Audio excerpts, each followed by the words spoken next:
So you're on a podcast and you want to throw out a question to your audience, but of course the audience isn't listening live. You can't even see the audience. They're not there with you live. So how do you get that response? We spoke about something similar earlier on in our series 1 of Get a Better Broadcast Podcast and Voice Over Voice, about how you imagine someone else is there, the other side of the microphone, the other end of the loudspeaker, the other end of that audio chain. Today, we kind of got something which links in with that hand in hand on Get a Better Broadcast Podcast and Voice Over Voice. I'm Peter Stewart. Using pauses after rhetorical questions. Yeah. You can ask the audience a rhetorical question, that's the one where you're not actually going to be getting an answer from, and then pause at the end of it so they can digest that question, but still answer it internally, even though they can't tell you what that answer is. Let me give you an example, first of all from a voiceover script for a commercial read. Fed up with that dirty stain around the bath? Tired of the weekly scrub of the tub? Want a better way to have shiny ceramics? Introducing the all-new Bathroom Wonder Clean.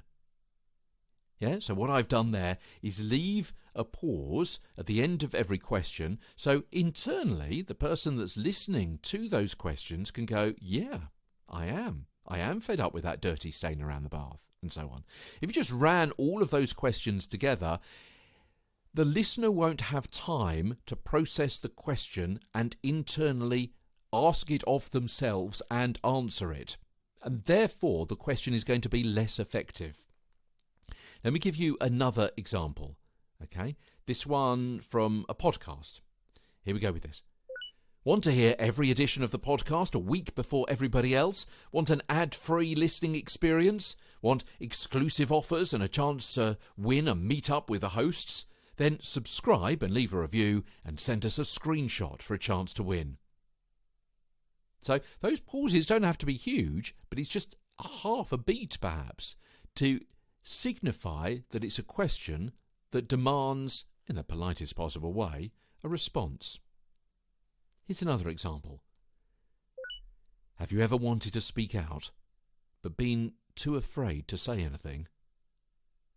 So even when the listener, the person you're asking, is not with you, and you can't hear their reply, a silence creates space for them to consider their thoughts and feelings, to compose a reply in their mind, even if they can't actually verbalise it, and you can hear it anyway.